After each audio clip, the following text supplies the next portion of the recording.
Ketika kita hidup di permukaan bumi ini, menjadi asbab ada ibu ada ayah. Maka sebab itu yang diperintahkan oleh Allah dan Rasulnya agar kita berbuat baik, perkataan maupun perbuatan baik. Yang kedua, golongan yang tidak memasuki syurga Allah, dayuth. Apa maksud dayuth? Dalam kitab At-Targhib wa Tarhib yang disusun, yang dikarang oleh Al-Imam Al-Mundhiri rahimallahu ta'ala. Imam Al-Mundhiri ini dia wafat pada tahun 656 Hijrah. Yang dikatakan ad-dayuth huwa allazi ya'lamul fahishata fi ahli.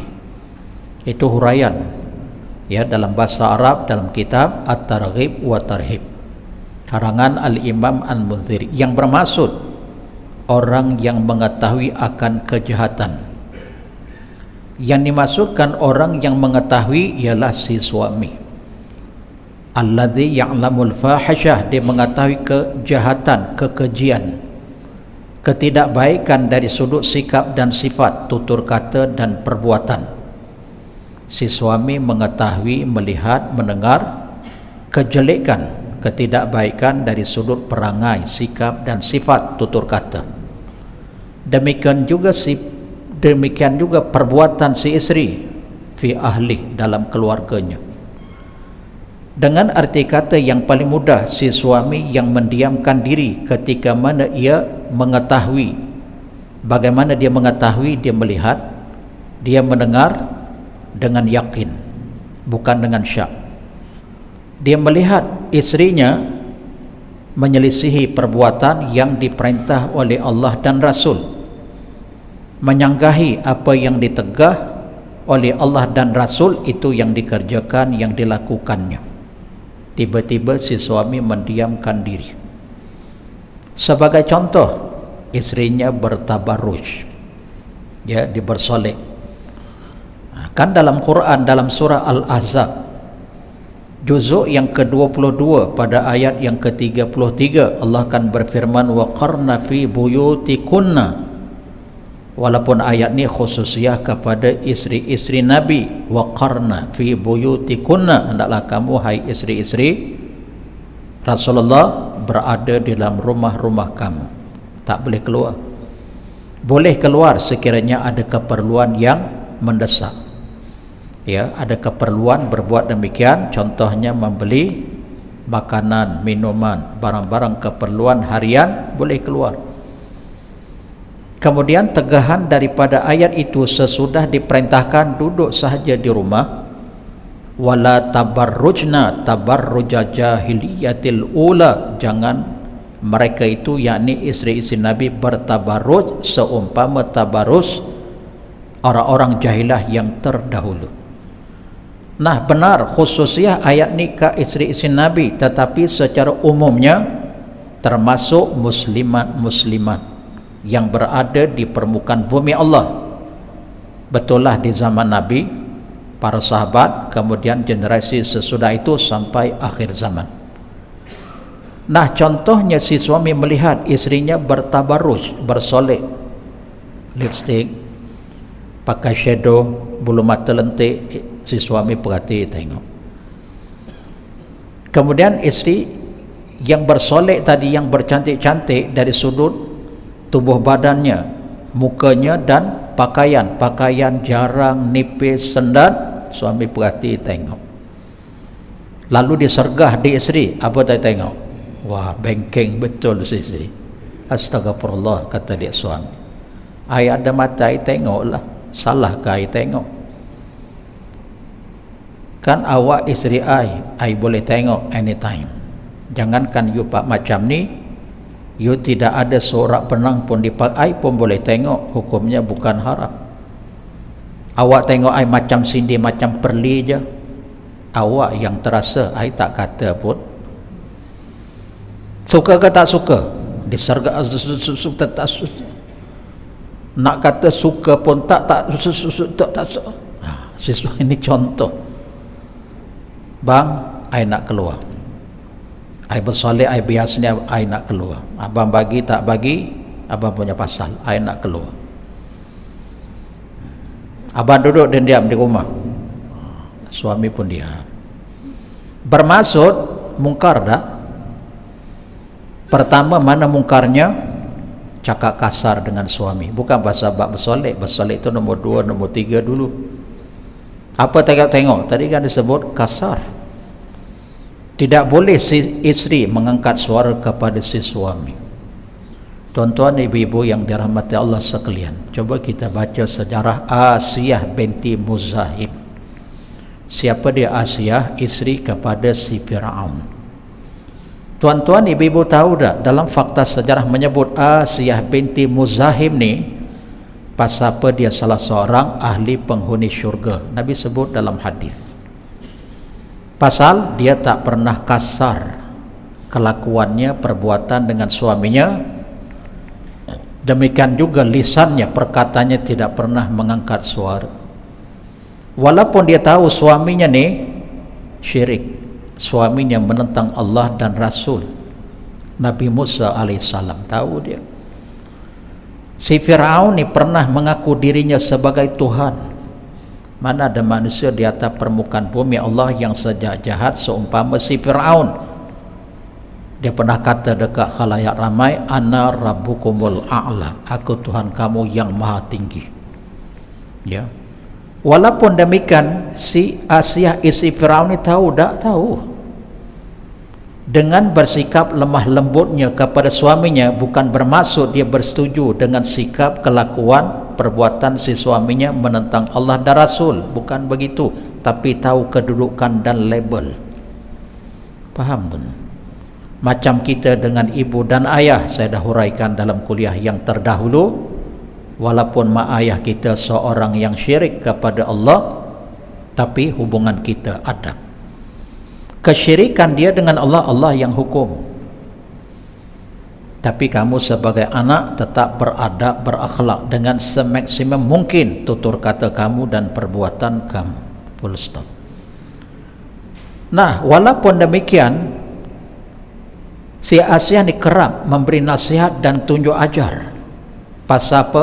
Nasihat ni, bila sebut kalimah nasihat, dia bukan mengangkat suara, bukan memarahi. Kerana marah bukan nasihat, nasihat bukan marah. Kerana marah itu nada yang agak tinggi. Kalau nasihat dia tak begitu. Tak pernah orang kata sembahyang nak, kalau semua dapat syurga. Tak pernah. Itu kan nasihat tapi bentuk macam marah. Tapi kalau sebut kalau tak sembahyang neraka nak, logik lah, pasal you marah, nada kamu pun agak mengangkat suara. Betul. Pasti kalau nasihat bentuknya nak sembahyang nak, kalau tak sembahyang tak ada faedah hidup di dunia, rezeki tak berkat, kehidupan tidak ada rahmat, tak ada kasih sayang Allah. Hidup di dunia ni perlu rahmat, kasih sayang Allah. Walaupun anak berpelajaran tinggi, berkedudukan, berpangkat, berharta, berpengaruh, tak ada faedah. Besok di hari akhirat perjuba masuk neraka. Kan itu bentuk nasihat, nada yang lembut. Betul. Bukan bermaksud di nasihat itu bentuk lembut, tutur kata itu setuju. Tidak. Nah, dalam hal seumpama ini, suami yang melihat, yang mengetahui, yang mendengar kejahatan si istrinya, menyanggahi, menyelisihi hukum Allah, bertabaruj bukan untuk si suami, untuk orang luar, hukumnya haram, ya. Kemudian pakai sendat nipis yang Nabi sebut dalam hadis, kasiyatun ariyat, berpakaian tapi seumpama telanjang, sendat kemudian nipis, ya, mata-mata akan memperhatikan. Kita nasihat, sepatutnya suami nasihat yang abang nak bercakap 2-3 kalimah. Pertama, yang angkat suara ke abang, hukumnya haram, berdosa. Yang kedua, keluar tanpa kebenaran, abang tak izin.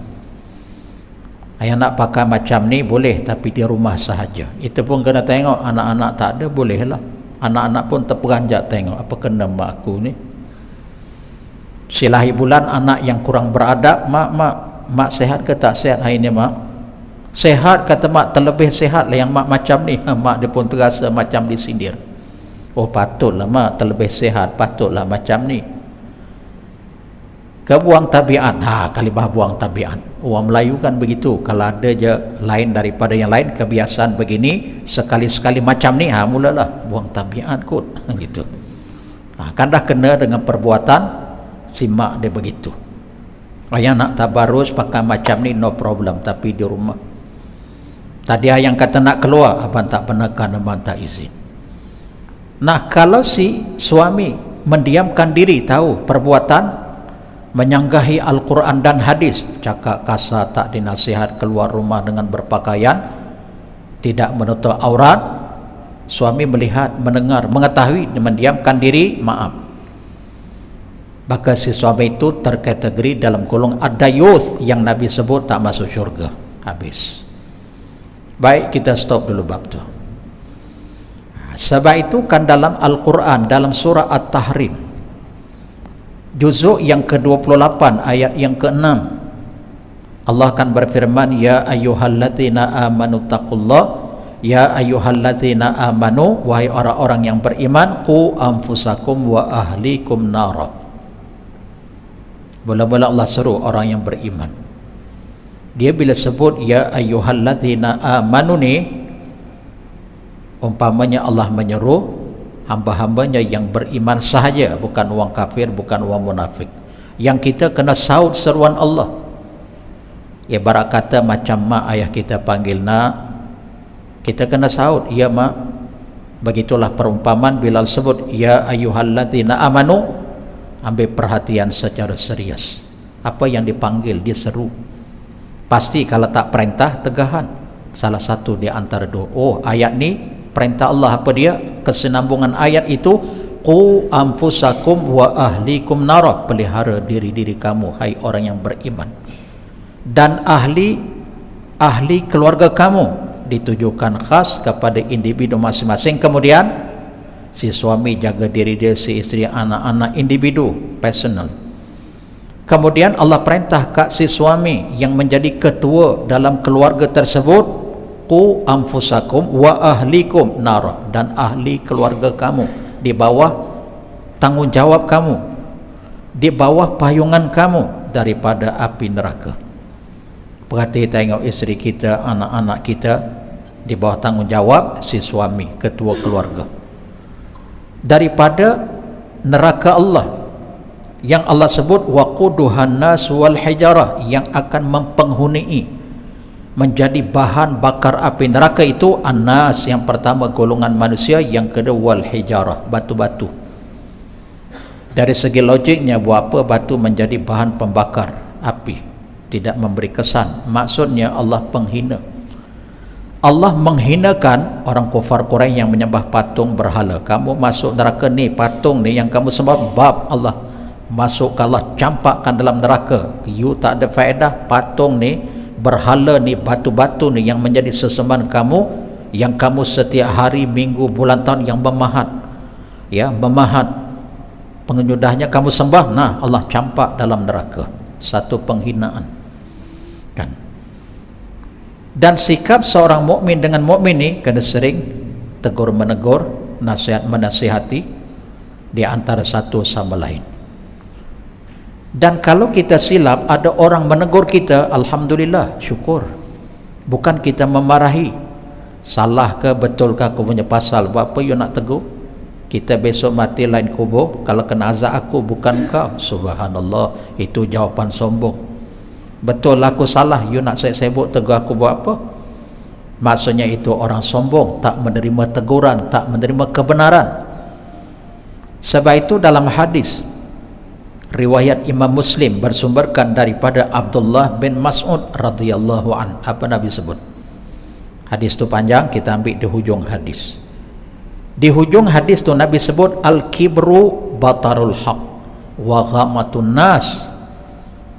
Al-kibru, takabur itu, batarul haq, menolak kebenaran.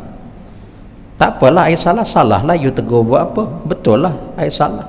You tegur buat apa? Kalau masuk neraka I, bukan you. Tengok, menolak kebenaran. Patut, alhamdulillah kamu tolong peringat, aku tersalah, aku tersilap, syukur alhamdulillah. Mudah-mudahan sangat berfaedah nasihat kamu, teguran kamu. Atau salah ke saya? Terima kasih alhamdulillah, cukup. Tapi kalau dia sifat al-kibru, takabur, sombong, angkuh dan ego, dia tak menerima kebenaran, menolak kebenaran satu bab, wa ghamatun nas, menolak satu bab kebenaran, kemudian memperlekeh, memperhina. Kamu nak tegur aku, kamu pun apa kurangnya? Rasa-rasa kamu lebih banyak lagi dosa ke aku. Astagfirullah, melalut-lalut pula. Orang tu tegur, maaf ya, kamu tersalah, kamu tersilap. Macam mana aku boleh kata tersalah, tersilap? Jelas bertentangan dengan Quran dan hadis. Coba kalau kita bersifat dengan sifat yang memberi kebenaran, iya ke, alhamdulillah, terima kasih, cukup. Atau betul ke, ya Allah, terima kasih, cukup. Ini sebelum tegur orang lain, tengok dulu, cermin dulu muka sendiri. Apa dia kena mengena? Kawan tu dah sebut, maaf ya, bercanggah dengan Quran hadis. Tengok dulu muka sendiri. Kok kamu lagi banyak salah kat aku. Kebetulan yang ditegur tu pun title ustaz, yang menegur orang biasa. Mana boleh terima, kan? Apa kalau kamu title ustaz, kamu title ustazah, semua betul ke? Kita anggap semua manusia ada kesilapan, tersilap, tersalah, kalimah kan? Sebab itu yang menegur juga mesti beradab. Dia kena tahu adab murid dengan guru, guru dengan murid, sama-sama beradab. Tak apalah kita tengok guru tu salah, okey, habis kuliah, habis mengajar, habis ustaz tu mengajar, dia nak keluar pergi ke kenderaan. Assalamualaikum ustaz. Ustaz, maaf ustaz, rasa-rasa macam nak tanya tapi jawapan kot. Ustaz pun pelik. Nak tanya tapi jawapan, maaf ustaz ya, kalau saya salah tolong betulkan saya. Kalau tak silap lah ustaz cakap tadi, perbuatan ustaz tadi salah tu. Tapi nanti ustaz jangan marah dulu. Kalau saya salah ustaz tolong perbetulkan. Rasanya Quran sebut begini, hadis sebut ini, tapi ustaz saya tak anggap ustaz salah, mungkin tersalah. Agak-agak apa jawapan ustaz? Saya pernah menegur 2-3 orang ustaz yang umur lebih tua, tapi semua tak boleh terima. Dia cuma diperhati je, tengok je, kata alamak saya dah tengok tu, saya dah suspend. Tang mana saya tegur? Zikir kuat. Lepas solat maghrib, ustaz tu dia buat kuliah, kebetulan saya tak mengajar, saya pergi hadir. Kita kalau saya tak mengajar atau kadang hujan lebat, saya nak pergi tu jauh, ya Allah ini tak sempat ni saya sampai, saya pun mesin, maaf saya tak dapat hadir pasal hujan lebat, jalan jam. Jadi saya turun ke masjid, ada kuliah. Lepas solat maghrib, zikirnya kuat, la ilaha illallah, la kuat sikit, jangan jadi pondan, la ilaha, kuat. Orang lelaki kena kuat, kena tunjuk kekuatan. Kita bukan perempuan sini, jom la ilaha illallah, la ilaha. Habis kuliah saya tegur, ustaz jangan marah, anda tegur ustaz ya, kalau tak silap lah ada dalam Quran ustaz, saya tak baca ayat tu, ada dalam Quran ustaz, saya saja nak test dia. Zikir ni dia kena merendahkan suara. Dia perhati tengok saya ke atas ke bawah, lama saya, dia perhati, dia renung tu pun saya dah suspend. Apa tak boleh ke kita zikir kuat? Tak, bukan ustaz. Ada dalam Quran, ada dalam hadis menegah, melarang. Pasal Allah ni dia tak peka, Allah tak buta, Allah bukan tak mendengar. Ada dalam Quran hadis. Zikir, adab zikir menyebut nama Allah tak boleh angkat suara. Ya ustaz tadi. Inilah kalau kita zikir kuat, orang marah. Kalau nyanyi tak apa pula, kan dah melalut tu nyanyi. Dia nak juga mempertahankan ketidaksalahan dia. Okey satu. Okey saya, assalamualaikum. Kita sebelum benda ni parah, tak apalah saya minta diri dulu. Ada tuan-tuan. Kemudian ada lagi saat lain, saya tegur lagi. Dia jadi imam, masa tu bulan Ramadan, panjang bacaan maghrib Dia kan bila azan maghrib kan kita buka ringan-ringan dulu, betul. Jadi kerap sekali, dua kali, orang semua dah tak berani tegur. Ustaz, dia bab menegur ni, dia kena ustaz sama ustaz. Gitu. Dia boleh-boleh jalan. Kalau kita bawah ni tegur ustaz, kita bukan taisat, tak boleh jalan ustaz. Oh iya ke? Saya tu. Saya pun dah perasan dah tu. Penghabisnya masa makan tu, ustaz, sajalah ustaz, sembang-sembang ustaz. Dia pun tahu saya ustaz. Ustaz, nanti kalau ustaz jadi imam solat maghrib, ustaz jangan panjang-panjang ustaz, pasal ada yang kerja, mereka tumpang di sini. Tak apalah ustaz, jangan panjang-panjang ustaz. Dia ambil makanan terus dia beredar. Dia masak macam dia tak nak layan saya. Alamak, hati, saya pun terasa astagfirullah. Dalam hati saya, ya Allah, berilah hidayah, berilah petunjuk. Dia tak layan, langsung senyap je dia. Dia tengok je saya ke atas ke bawah, dia ambil makanan, dah lagi. Nampak? Ada 2-3 orang ustaz. Apa salahnya ditegur dengan cara yang baik, menerima dengan cara yang baik? Betul lah. Ya. Tak apalah, kita tinggallah bab tu. Allahu Akbar. Wa ghamatun nas, dan sifat takabur itu memperlekeh, memperkondem, merendah-rendahkan manusia. Ya. Okey, tak apa, kita tinggal bab tu. Kembali kepada yang ketiga tadi, Nabi sebut 3 golongan manusia yang tak akan masuk syurga. Yang ketiga, warijlatun nisa, lelaki yang menyerupai perempuan. Dia lelaki tapi menyerupai perempuan dari sudut apa? 3 perkara. Perkataan, percakapan, pertutur. Dia lelaki tapi dituturkan, dicakapkan, cara cakap tu macam perempuan. Dia boleh cara cakap macam lelaki, memanglah normally fitrahnya dia lelaki cakap macam lelaki, tapi saja dilembutkan cara macam perempuan. Kalau dia semula jadi lelaki suara macam perempuan tu tak apa. Saya ni lelaki ustaz, tapi suara saya halus, memang semula jadi macam perempuan. Okey, no problem. Ini dia boleh cakap cara lelaki, Assalamualaikum, Waalaikumsalam, apa khabar, tapi saja dilembutkan. Dia nak tiru lagak perempuan, dilaknat. Satu. Yang kedua, dari sudut kelakuan perbuatan, cara lenggang-lenggok, berjalan, duduk. Dia lelaki boleh cara lelaki, tapi saja lenggang-lenggok dia, cara berjalan, cara duduk, cara dia menegur orang, hai apa khabar, itu bukan perempuan sah, itu bapuk sah. Dia boleh apa khabar lelaki ni, hai apa khabar, baik ke? Ya Allahu Akbar. Cara kelakuan tu lenggok, dia lelaki ke perempuan, dilaknat. 2. Yang ketiga, lebih terserlah lagi, pakaian. Dia memang very clear lelaki tapi pakai perempuan, pakai tudung, pakai pakaian perempuan, pakai skirt, subah pakai kasut pun kasut perempuan, walhal lelaki. Nah, dalam hadis riwayat Ahmad, Abu Daud, At-Tirmizi, Ibnu Majah, apa Nabi sebut? Hadis ini bersumberkan daripada Abdullah Ibn Abbas radhiyallahu an. La'anallahu al-mutasyabbihati minan nisa birrijal wal mutasyabbihina minar rijal bin nisa, yang bermaksud Allah melaknat orang perempuan menyerupai lelaki, begitulah sebaliknya lelaki yang menyerupai perempuan. Dalam hadis sahih Bukhari menyebut, dalam hadis sahih Al-Bukhari, la'ana Rasulullah sallallahu alaihi wasallam, telah melaknat Rasulullah perempuan yang menyerupai lelaki, sebaliknya lelaki menyerupai perempuan. Artinya ada 2 manuskrip hadis. Hadis yang pertama menyebut Allah melaknat, iaitu lelaki menyerupai perempuan, begitulah sebaliknya. Manuskrip yang kedua hadis menyebut Rasulullah melaknat. Ala kulli hal, Allah dan Rasul kedua-duanya melaknat. Apa maksud laknat? Dalam kitab Mukhtar As-Sihah yang dikarang oleh Syekh Zainuddin, bukan Mahyudin ya.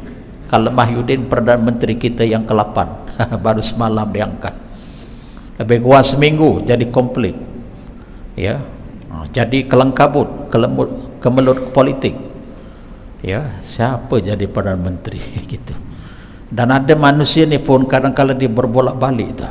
Kadang iya, kadang tidak, kadang tidak, kadang iya. Allahu Akbar. Sebab itu namanya qalbun. Ya, berbolak-balik ni. Okey, tak apa, kita tinggal bang. Dalam kitab Mukhtar As-Sihah karangan Syekh Muhammad Zainuddin Abu Bakar Abdul Rahman yang lebih dikenali dengan Al-Imam Ar-Razi, ada satu kitab Arab. Maksud al-laknat di situ at-tardu wal ib'adu anil khair. At-tardu wal ib'ad anil khair, laknat itu tercampak. At-tardu wal ib'ad, jauh ia, anil khair, daripada sebarang kebaikan. Bila sebut Allah melaknat atau Nabi melaknat, wah, tercampak kamu. Kalimat at-tardu tu dalam bahasa Arab kasar, tercampak, kita banting dia. Maksudnya tak guna kamu ni, tak ada faedah. Ambil barang kita campak. Kan kalau ada barang ni orang bagi air, pop kita campak, wah, tak menghargai langsung. Ya, kalimah campak, terbuang itu tak ada faedah langsung. Wal ib'ad, jauh kamu anil khair, daripada sebarang kebaikan. Subhanallah. Kalau haram ni berdosa, mengundang kemurkaan Allah, cukup setakat tu je.